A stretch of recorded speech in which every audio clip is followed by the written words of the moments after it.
Hello, Inspire and Illuminators. This is Jennifer Engel, founder and CEO of Inspire and Illuminate, which at this time is basically me just writing the book, Heaven Under Construction, and possibly trying to work on gathering clients for spiritual life coaching. So this is my Saturday reflection on what I've been writing on the previous week, as well as what Spirit's been working with on me this week, and therefore things that I would like to share, because if Spirit's working on it with me, then it's probably also working on it with you at some level as well. So this week I've been writing about how I have changed since having cancer. And earlier this week I posted a photograph of what I looked like before cancer, during cancer, and after cancer.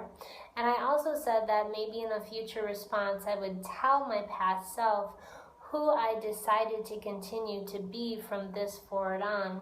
And I think I've pretty much decided to keep the darker hair and to kind of keep it short in the back, and then like I said, I'm gonna kind of grow it out a little bit long in the front, but just kind of keep it a bob. So I will look different coming out of the storm than I did going in.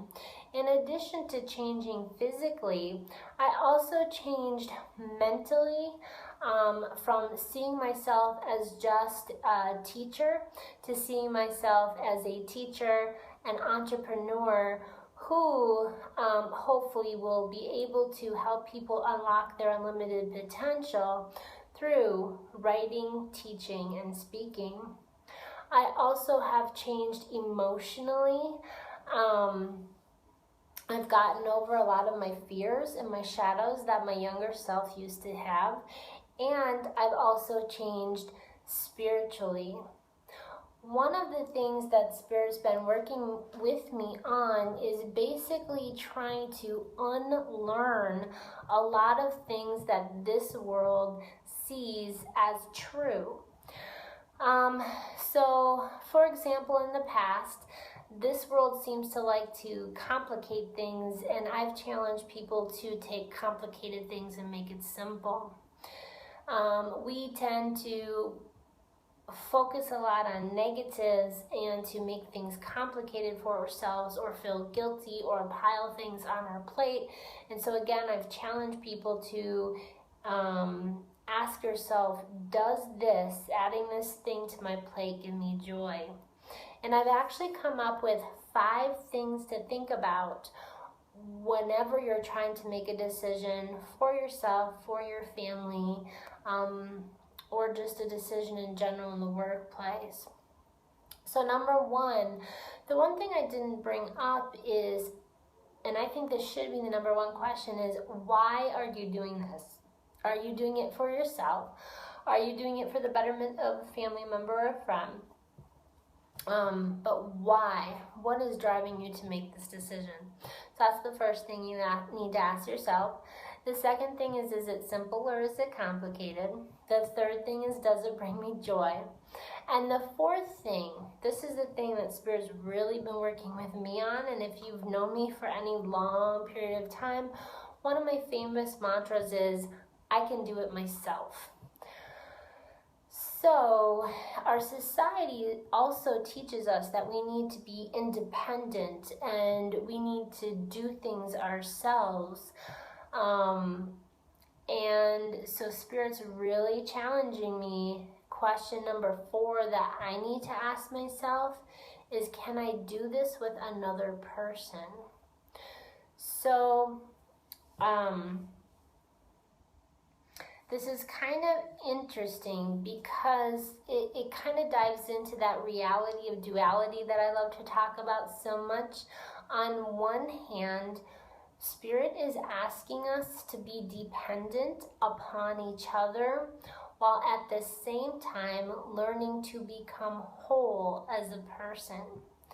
So, why are you doing it? Is it simple? Does it bring you joy? And can you do it with another person? The 5th thing that I would say that you should ask yourself whenever you're making a decision is this thing that I'm going to take on or possibly say yes to or want to start, is it mutually beneficial for the person that I'm going to be choosing to work with?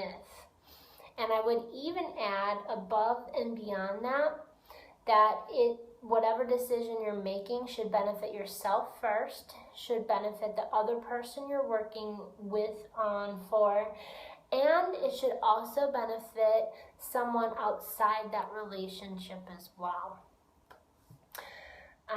So those are the 5 things that I'm going to start thinking about as I move forward with a book, as I move forward with entrepreneurship, as I move forward with my teaching. Any meeting that I go into, I'm going to be asking myself, why are we doing this? Is it simple? Does it bring us joy? Is it something we can do together? And who is it going to benefit? And it should benefit me, it should benefit the people I'm working with, and it should benefit someone outside of whatever we're doing as well.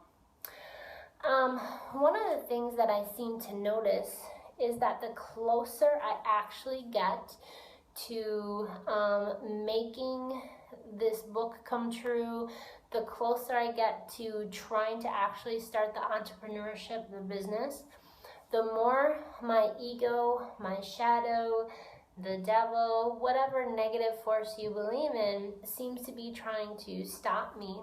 And I've been thinking about this a lot as well. So one of the things that I think about is little children. Little children are afraid of the things in the dark. And if the light is more powerful than the dark, I can see why sometimes we are afraid of achieving our light.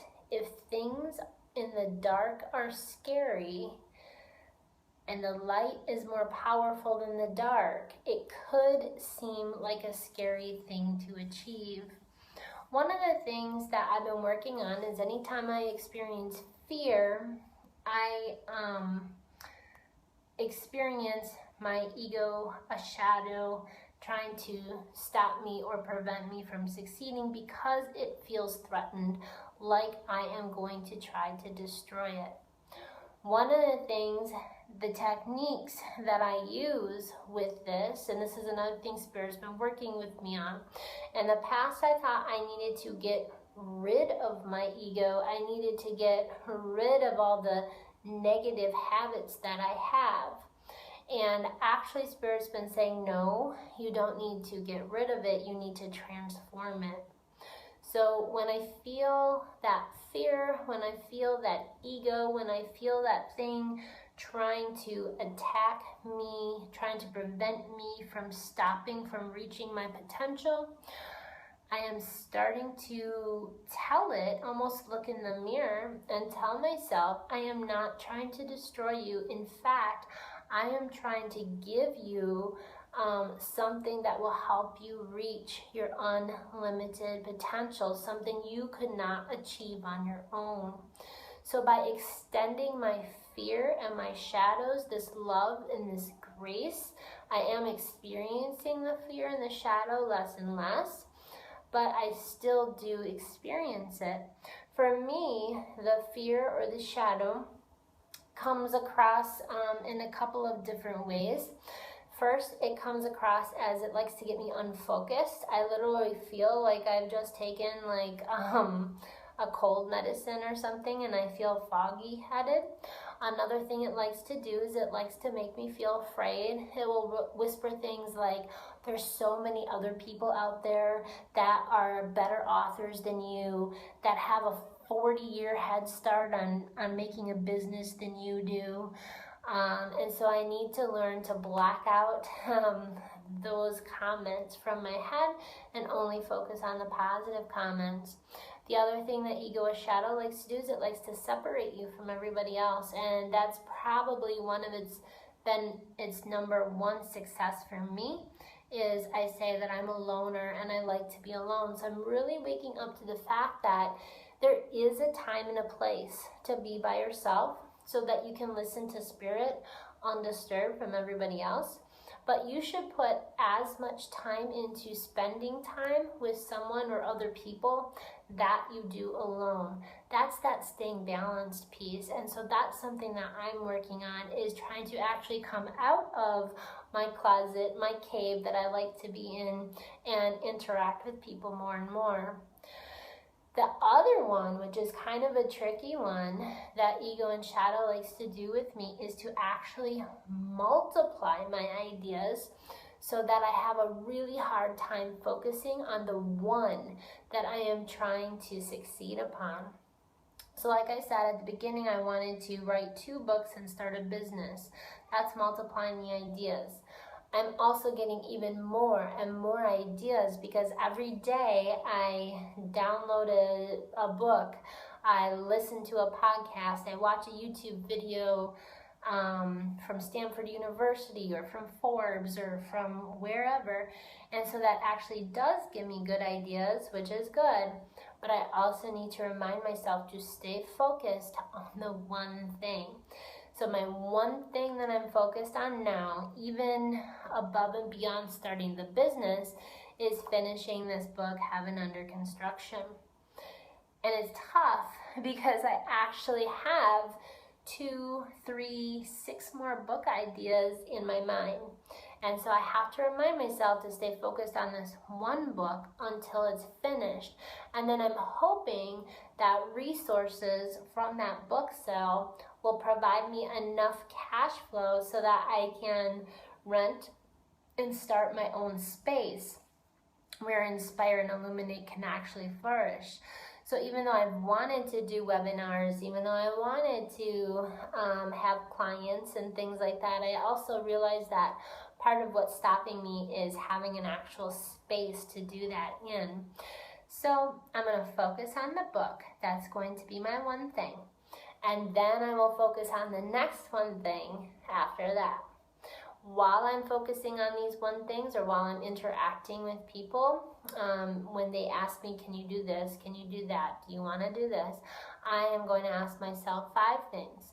Number 1, why am I going to do this, or why are we going to do this? 2, is it simple? 3, does it bring you joy? 4, can we do it with other people?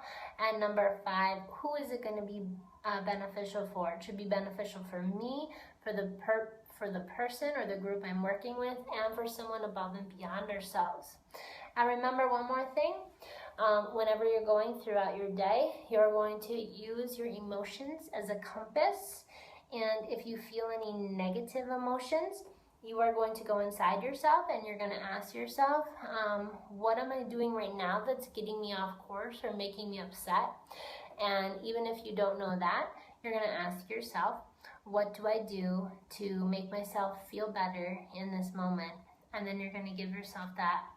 If you can do these 3 things in your life, you're going to start to notice your outward life transforming a little bit more into the life that you want for yourself. So until next week, keep searching for inspiration and illumination, and illuminate what you find with everyone you meet. Peace and blessings.